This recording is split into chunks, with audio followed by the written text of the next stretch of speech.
पर मार्गदर्शन कर सकती हूँ। सभी को जय भीम, नमो बुद्धाय।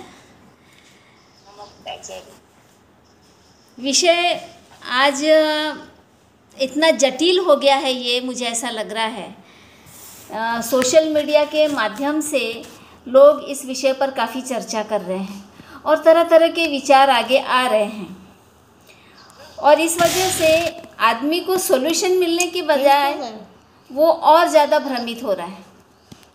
मतलब उसका भ्रम दूर नहीं हो रहा है। इतने तरह तरह के विचार सामने आ रहे हैं कि लोगों को कहीं पर भी समाधान नहीं हो रहा है कि ये बात सही है, इसको हम सब लोग ले सकते हैं, ऐसा नहीं हो रहा है। बल्कि वो और ज़्यादा उलझते जा रहा है कि क्या सही है, क्या गलत है, किसको ले, किसको ना ले।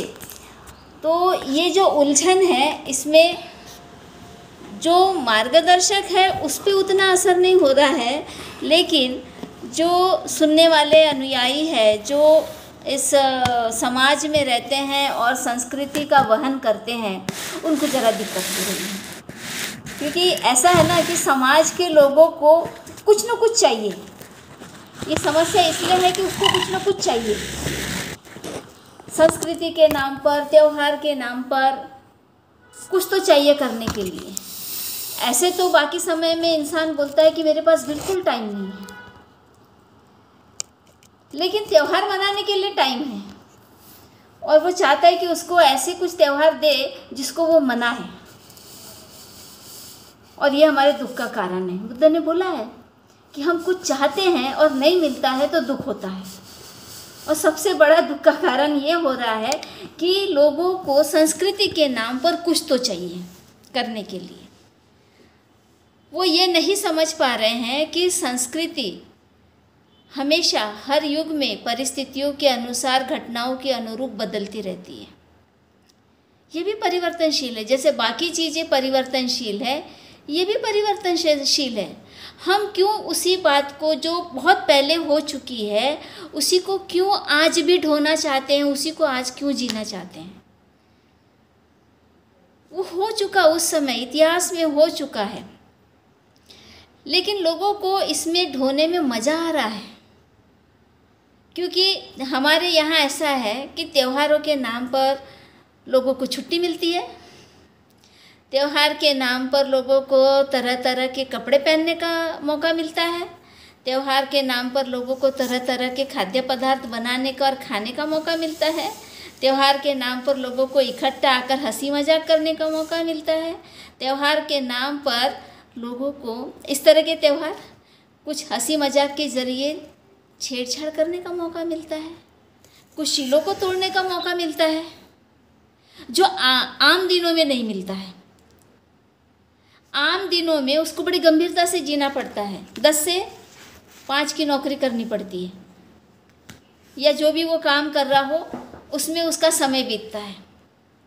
या महिलाएं भी रोज़मर्रा की जो उनकी दिनचर्या होती है, उसमें ये सारी चीज़ें नहीं कर पाती हैं। ये एक रीज़न है। मैं ये नहीं कहती कि ऑल ओवर यही है। ये एक रीज़न है कि लोग ऐसा क्यों चाहते हैं। अब हमारे जैसे लोगों को देखेंगे तो हमको लगता है क्या रखा क्या है त्योहारों में, क्यों हमको चाहिए ज़बरदस्ती का त्यौहार। ये जो चीज़ें हैं, मनाने की जो चीज़ें हैं, वो अंदर से फील होनी चाहिए। जैसे बाबा साहब की जयंती आती है तो अंदर से फील होता है कि इस महामानव ने कुछ अच्छे काम किए हैं, तो हम इनके जन्मदिन की खुशियाँ मनाएं। लगता है ना? ये अंदर से फील होना चाहिए कि किसी ने कुछ खास किया है तो हम उसको मनाएं। लेकिन ये होली जैसा त्यौहार, इसमें किसी ने क्या कुछ खास किया है जिसको मनाने के लिए लोग उत्सुक हो रहे हैं? 2 तरह की कहानियाँ आगे आ रही है। एक कहानी जो है वो लोग पुराणों से दे रहे हैं, कुछ पुराणों के संदर्भ दे रहे हैं। अभी अभी मैंने देखा भागवत पुराण से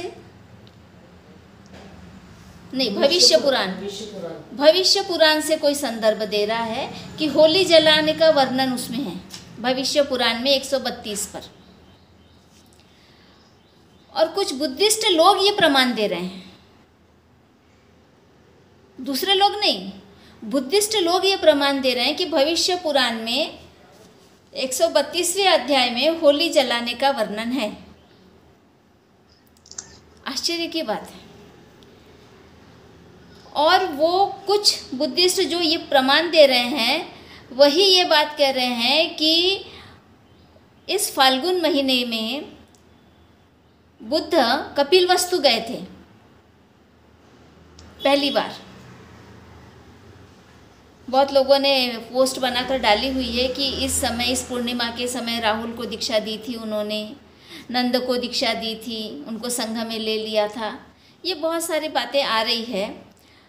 तो किसी बौद्ध विचारक का कहना है कि जब बुद्ध कपिलवस्तु गए थे इस फाल्गुन माह में, तो उस समय कपिलवस्तु में बहुत उत्सव मनाया गया था, हर्षोल्लास मनाया गया था, सजावट की गई थी। और वहाँ पर होली का मतलब ये बता रहे हैं भात पकाना।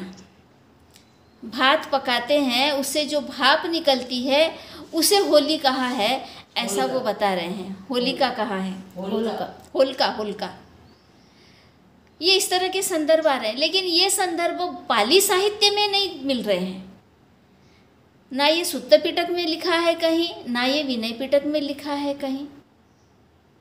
पाली साहित्य में इसका कहीं भी कोई भी वर्णन नहीं है कि बुद्ध जब कपिलवस्तु गए थे तो वहाँ पर इस तरह का कुछ भात पकाने का कार्यक्रम हुआ था और उसमें से जो भाप निकलती है उसको होलिका कहा गया है, इसलिए होलिका मनाते हैं। ऐसा बौद्ध साहित्य में कहीं नहीं आया, त्रिपिटक में कहीं नहीं आया है। और प्रमाण दे रहे हैं भविष्य पुराण में कि वहाँ पर होली जलाने का वर्णन है। अब मैं दोनों जगह देख रही हूँ, बौद्ध साहित्य में देख रही हूँ, तो कहीं पर भी इसका वर्णन नहीं है। यहाँ तक कि दिग्ग निकाय में तो खैर नहीं है, लेकिन राहुल सांस्कृत्यायन जी ने जो बुद्धचर्या पिटक लिखा है उसमें उन्होंने बुद्ध के चरित्र को डेट वाइज लिखने की कोशिश की है। कभी आप पढ़ेंगे बुद्धचर्या तो चेक करना इस बात को, डेट वाइज लिखने की कोशिश की है कि सबसे पहले उन्होंने क्या किया, फिर उसके बाद क्या किया, फिर उसके बाद क्या किया, उसमें डेट दिए हैं। दिग्ग निकाय में डेट वाइज नहीं लिखा है, आगे पीछे लिखा हुआ है। सबसे पहले दिग्ग निकाय में सामान्य फल सूत्र आता है जो बहुत बाद का सूत्र है, और उसी को ठीक करने के लिए राहुल सांस्कृत्यायन जी ने बुद्धचर्या पिटक में ये डेट वाइज लिखने की कोशिश की है कि सबसे पहले बुद्ध कहाँ गए, किससे मिले, उन्होंने किससे क्या बातचीत की, इस तरह से आया है। तो वहाँ पर भी जो वर्णन है बुद्धचर्या में कि बुद्ध कपिलवस्तु गए थे, तो इस तरह का कोई होलिका मनाने का त्यौहार, इसका वर्णन नहीं मिलता है। हालांकि ये बात आई हुई है कि बुद्ध जब पहली बार कपिलवस्तु पहुँचे तो कपिलवस्तु के बहुत सारे लोग जो है, जो बुद्ध के प्रति द्वेष रखते थे, वे सामने नहीं आए। उन्होंने उल्लास या उत्सव नहीं मनाया, उन्होंने खुशी जाहिर नहीं की। हम सबको मालूम है बुद्ध का इतिहास। सिद्धार्थ गौतम किस वजह से कपिलवस्तु नगरी छोड़कर गए थे? एक बहुत बड़ा राजनीतिक षड्यंत्र था।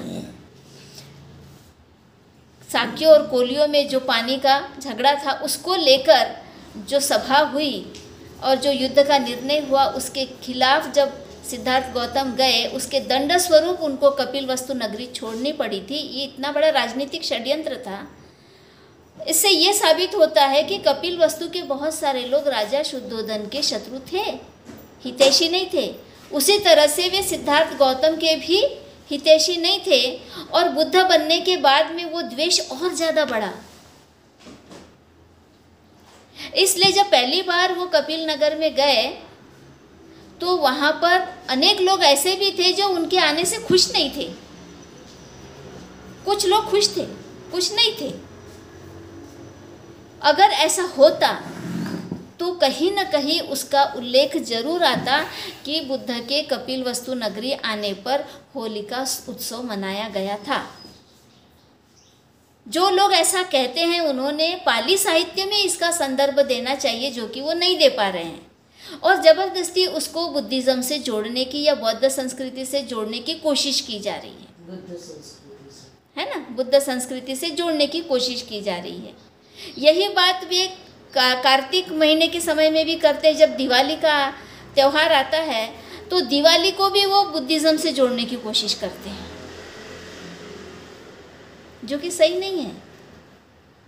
हम ये कह सकते हैं कि बुद्ध जब जब कपिलवस्तु नगरी गए तो कपिलवस्तु में सजावट हुई होगी, उनका स्वागत सत्कार हुआ होगा, बहुत सारी सभाएं हुई, उन्होंने बहुत सारी वहाँ पर देशनाएं दी जिनका कि उल्लेख भी मिलता है कि उन्होंने लोगों को अपने उपदेश दिए।